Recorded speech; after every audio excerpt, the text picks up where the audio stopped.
بسم اللہ الرحمن الرحیم۔ سامعین محترم، حکومت پاکستان اور حکومت سعودیہ کے معاہدے کو میثاق مدینہ کے معاہدے کے اندر دیکھتے ہیں۔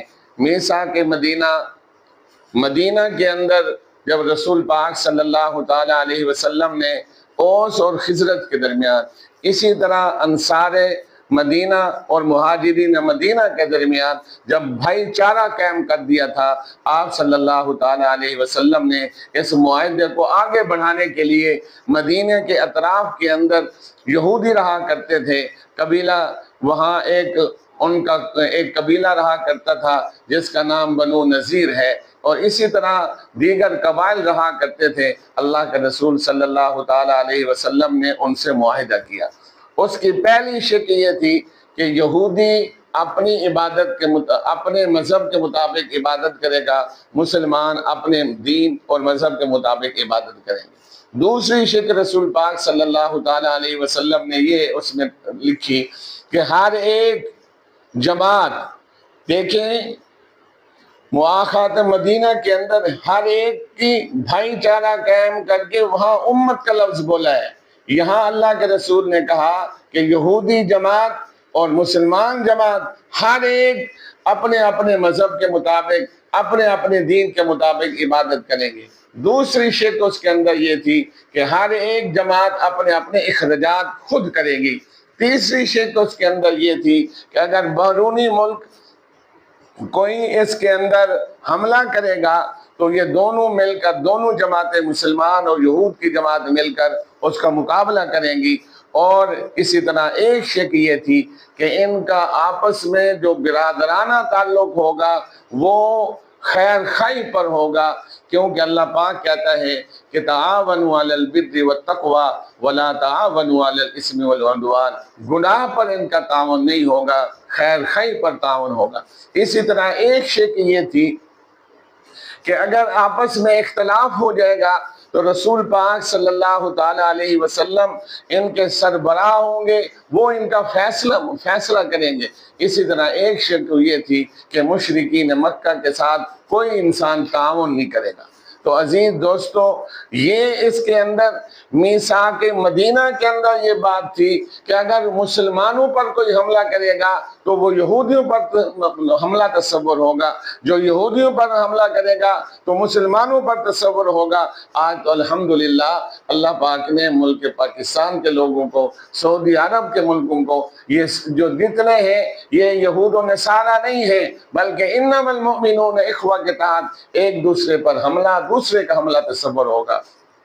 آج یہود و ہنود کو پاکستان پر حملہ، سعودی عرب پر حملہ، ایک دوسرے پر حملہ تصور کیا جا رہا ہے، اور یہود و نصارہ کو اس سے بہت تکلیف ہے۔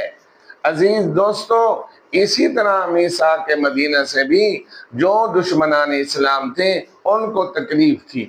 اب عزیز دوستو، اس سے کیا بات معلوم ہوئی؟ میثاق مدینہ کو اس معاہدے کے ساتھ کیا تعلق ہے کہ یہاں سعودی حکومت اور پاکستان حکومت نے یہ معاہدہ کیا ہے، اگر کوئی پاکستان پر حملہ کرے گا وہ سعودی عرب پر حملہ تصور ہوگا، جو سعودی عرب پر حملہ کرے گا وہ پاکستان پر حملہ تصور ہوگا۔ اس لیے آج یہودی، قادیانی اور اس طرح جو ہے ہندو پریشان حال ہیں، اور وہ اس معاہدہ کو بڑی ایک عجیب نظر سے دیکھ رہے ہیں۔ وہ دیکھ رہے ہیں کہ سعودی عرب ہمارے ہاتھ سے نکل گیا، اور ایٹمی طاقت جو اپنا دفاع خود کر سکتی تھی، کچھ دن پہلے آپ نے دیکھا جس طرح اللہ پاک نے ہندوستان کا منہ کالا کیا، آپریشن بنیان و مرصوص کے اندر اس کا منہ کالا ہوا، اس طرح انشاءاللہ العزیز اس معاہدے کی برکت سے ہر اور اس یہودی کا، ہر اس کفریہ طاقت کا، ہر اس ہندو کا منہ کالا ہوگا کہ جو مسلمانوں کو میلی نگاہ سے دیکھتے ہیں۔ آج اسرائیل جو ہے فلسطین کو کھائے جا رہا ہے، آج جو ہے فلسطین قطر پر حملہ کر رہا ہے۔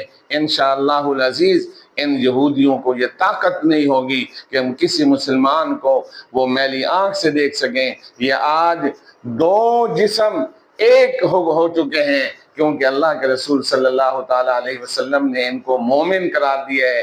پاکستان والے بھی اسلام والے مومن، اسی طرح سعودی عرب والے بھی مومن، یہ جسم واحد کی طرح ہے۔ اللہ کے رسول نے فرمایا، اور مومن جو ہے جسم واحد کی طرح ہے۔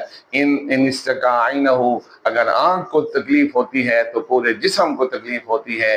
میں اللہ سے دعا کرتا ہوں کہ رب کریم اس معاہدے کے اندر برکت نصیب فرمائے، اس معاہدے کو پوری امت مسلمہ کا اتفاق کا، اتحاد کا ذریعہ بنائے۔ وآخر دعوانا ان الحمد للہ رب العالمین۔